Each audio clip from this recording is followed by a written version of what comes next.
Halo semuanya, pernah gak sih kalian mendengar tentang sebuah pepatah, buah jatuh tidak jauh dari pohonnya?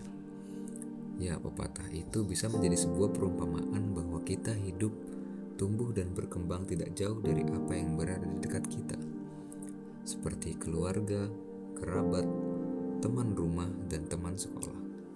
Mereka hidup di sekeliling kita, tumbuh bersama kita, datang dan pergi seiring berkembangnya kita. Kalian pasti berpikir, apa jadinya jika kita hidup di lingkungan yang berbeda seperti yang kita jalani? Apakah kita tumbuh menjadi orang yang berbeda karena pengaruh lingkungan kita? Menjawab pertanyaan itu, mari dengar cerita singkat ini. Pada tahun 1964, masyarakat Amerika mempercayai bahwa seseorang tetap miskin karena pengaruh biologis tanpa pengaruh lingkungan. Kemudian pada Kongres Amerika ada seorang psikolog bernama Yuri Bronfenbrenner yang menjelaskan pada masyarakat bahwa selain pengaruh dalam diri, lingkungan juga mempengaruhi kehidupan kita. Yuri Bronfenbrenner mencetuskan teori ekologikal yang membagi 5 lapisan lingkungan yang mempengaruhi perkembangan anak. Pertama adalah mikrosistem, yaitu teman dan keluarga. Kedua, mesosistem, hubungan antara subjek di mikrosistem. Ketiga, ekosistem, merupakan lapisan yang tidak berkontak langsung dengan anak namun tetap mempengaruhi perkembangan, seperti lingkungan kerja orang tua dan hubungan teman dengan orang tua. 4. Makrosistem, yaitu tentang ideologi, religi, dan semua tentang sosial budaya. Dan yang terakhir adalah kronosistem, waktu. Waktu berjalan dari kecil hingga kematian yang merubah segalanya. Jika dilihat dari teori sebelumnya, kita dapat menjawab bahwa lingkungan memang benar berjalan di sekitar kita dan mempengaruhi perkembangan kita. Kebanyakan dari kita tumbuh kecil bersama orang tua yang merupakan subjek dalam mikrosistem. Namun, ada dari kawan kita yang tumbuh kecil tanpa pernah mendapat pola asuh dari orang tua mereka. Maka dari itu, video ini ingin memberikan sedikit sudut pandang bagaimana teman-teman kita yang tumbuh di lingkungan luar keluarga. Dan video ini kita memberikan sudut pandang dari mereka yang hidup di panti asuhan. Selamat menyaksikan.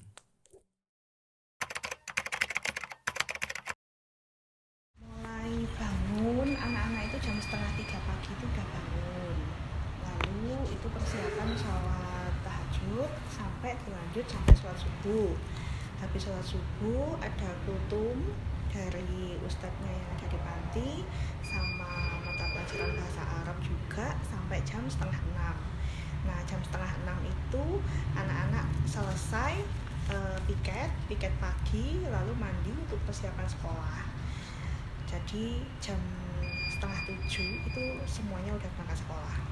Kalau yang SD itu diantar pakai sepeda motor, kalau yang SMP, SMA, SMP-nya jalan kaki, SMA-nya diantar pakai mobil, ada kendaraannya untuk antar jemput. Nanti jam 2:30 anak-anak udah pulang, jam 2:30 sampai jam 3-an itu anak-anak udah pulang semua. Habis gitu istirahat, piket sore, persiapan mandi, sholat maghrib. Habis sholat maghrib ada pelajaran bahasa Arab, ya kadang ada tajwid, kadang ada pelajaran kemuhammadiyaan, itu dari internal pantinya sampai menjelang isya. Habis itu isya sholat berjamaah, terus makan malam, habis itu belajar. Jam 10 anak-anak sudah dipastikan tidur semua. Gitu, Pak. Berarti jam 10 gitu? Iya, seperti itu. Itu kalau untuk hari efektif Senin sampai Jumat. Tapi kalau Sabtu Minggu itu anak-anak kan libur, free. Jadi ada kegiatan memasak juga. Oh, masak. Gitu. Jadi masaknya nggak dimasakin, kalau Sabtu Minggu anak-anak masak sendiri.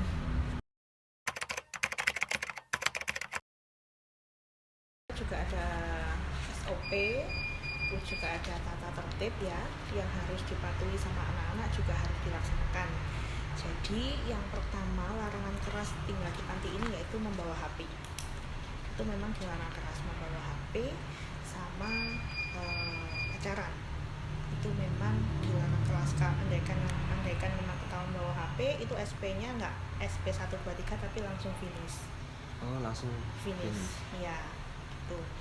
Itu yang pertama. Terus yang kedua ya seperti tata tertibnya ya, anak-anak harus bangun sesuai jam yang ditentukan, terus piket, terus habis gitu hafalan juga, hafalan ngaji itu anak-anak harus terhafalan juga gitu.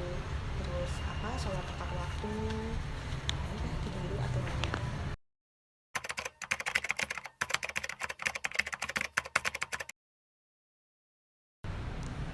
Dari SD saya. Oh, SD di sini? Ya, SD kelas 6. Oh, kelas 6. Berarti udah kurang lebih 4 tahun ya? Iya. 4 sampai 5 tahun di sini. Iya. Kalau awal-awal datang kan waktu SD masih kecil itu ya? Iya. Itu gimana di panti? Kan aturannya kan tiba-tiba misalnya dari rumah kan bebas ke panti, itu kan ada aturan balik. Itu gimana rasanya? Rasanya ya berat Kayak itu. kaget gitu ya, berat. Iya, berat. Gak bisa jalanin, tapi untung ada pengurus yang ngajak saya kebaikan, suruh mentaati peraturan, ya udah saya jalanin dengan baik. Tapi kelamaan pengurusnya itu kayak nggak nganggap saya gitu lagi, jadinya saya terus melanggar gitu. Bawa sepeda tanpa izin itu saya pernah kemarin terus sama pengurus, dan itu melanggar, nggak boleh, anak-anak nggak boleh pinjam sepeda. Ya. Berarti sampai saat ini emang sudah terpaksa karena terbiasa gitu ya, Iya. kan dari aturan-aturan itu. Tapi kalau sekarang mungkin pengen bawa motor sendiri gitu ya, Pikirnya gitu. Untuk masnya saat ini lebih merasa kayak udah jalanin aja aturan yang ada. Iya. Gitu ya. Berarti kalau misalnya tinggal di sini tetap merasa nyaman dengan aturan itu. Berarti lebih sebagian besar lebih nyaman ya. Iya. Jalani aja gitu. Seperti yang sudah kalian lihat dalam video sebelumnya, kebiasaan dan pola asuh pada lingkungan panti asuhan dengan segala aturan serta sanksi yang ditetapkan mempengaruhi perkembangan karakter anak menjadi anak yang patuh dan terbiasa dengan lingkungannya. Namun, beranjak usia remaja, keinginan yang direpresi mulai dikeluarkan seperti keinginan membawa gadget dan juga membawa kendaraan bermotor. Terlepas dari semua itu, anak panti asuhan masih menikmati kesehariannya dengan nyaman bersama aturan tersebut. Sebagai bahan perbandingan, kami juga mewawancarai pihak orang tua dan juga anak-anak yang dibesarkan melalui pola asuh orang tua.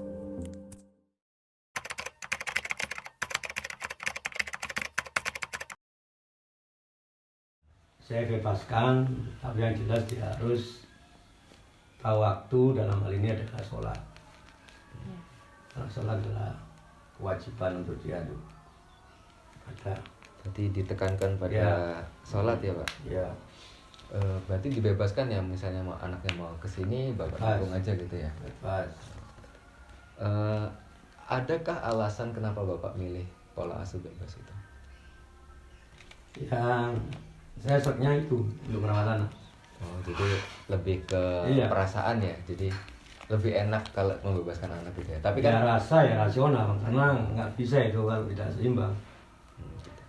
Bebas, bebasnya itu maksudnya bukan bebasnya, tapi dibebaskan tapi juga diikat gitu. Jadi masih tetap masih kayak misalnya pulang malam jam 8 masih belum ada tanda-tanda pulang, ya kita telepon, ini masih di mana kok belum pulang. Jadi walaupun kita bebaskan tapi masih ada batas-batasan norma yang kita disiplinkan. Berarti masih ada mengarahkan dengan dalam pengawasan orang tua. Iya.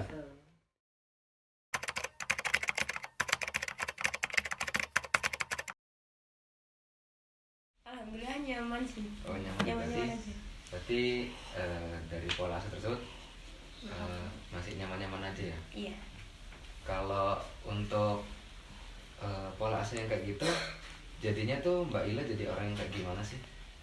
Apakah misalnya kan kalau ada anak yang takutan gitu, kalau aku mau izin, nanti takut nggak boleh. Itu kan ada tipe orang kayak gitu. Ada tipe orang yang udah izin aja langsung berangkat gitu. Kalau dari Mbak Ila sendiri, tumbuh berkembangnya dari pemikiran itu kayak gimana? Kalau misalnya contohnya lagi mau keluar nih gitu. Ada juga kan Mau juga yang izin gitu. manipulatif gitu, mereka bohong. Ya pernah takut, tapi tergantung dulu kemana dulu. Kalau misalnya kayak ke tempat-tempat yang nggak dibolehin, kan kayak ngopi-ngopi kayak gitu. Nah apalagi sama cowok, itu ibu sama bapak pernah nggak ngebolehin, nah itu aku pernah bohong. Tapi kalau misalnya kayak main-main biasa ya udah izin biasa, kayak yang biasa aja, gak takut gitu. Ini Sama aja ya. Kalau pernah nggak kayak keluar main sama temen gitu? Jarang ya. Dulu waktu kecil sering keluar sampai nggak izin. Oh, main-main di sini, main Enggak, keluar di ke sini. rumah teman. Oh, main ke rumah Nggak teman. pulang. Enggak, sampai isya. Oh, itu ada kayak takut nggak gitu kalau mau pulang gitu? Karena nggak izin. Takut, tapi selalu ditanyain kemana. Kalau misalnya cuma di sekitaran sini paling boleh, cuman jadi marahin. Takutnya karena Dimarahin tadi. Takut hilang. Takut hilang. video sebelumnya memperlihatkan anak serta orang tua yang menerapkan pola asuh secara bebas namun tetap dalam pengawasan. Anak menanggapi pola asuh tersebut biasa saja, tidak memberatkan, hanya beberapa hal kecil yang menjadi aturan. Dari pernyataan anak, kebutuhan sosial serta kedekatan kepada orang tua berjalan dengan baik tanpa adanya hambatan. Apabila ada aturan yang dilanggar, maka anak hanya akan mendapatkan sebuah teguran. Meskipun demikian, anak tumbuh menjadi pribadi yang bebas, namun tetap bertanggung jawab, karena mereka mengerti alasan dari peraturan yang dibuat oleh orang tuanya. Merujuk pada teori Bronfenbrenner sebelumnya, lapisan lingkungan yang mempengaruhi perkembangan anak pada fokus video ini adalah mikrosistem berdasarkan pola asuh orang terdekat, ekosistem dari aturan lingkungan yang diterapkan, dan kronosistem dari perkembangan teknologi berupa penggunaan gadget sebagai sarana informasi.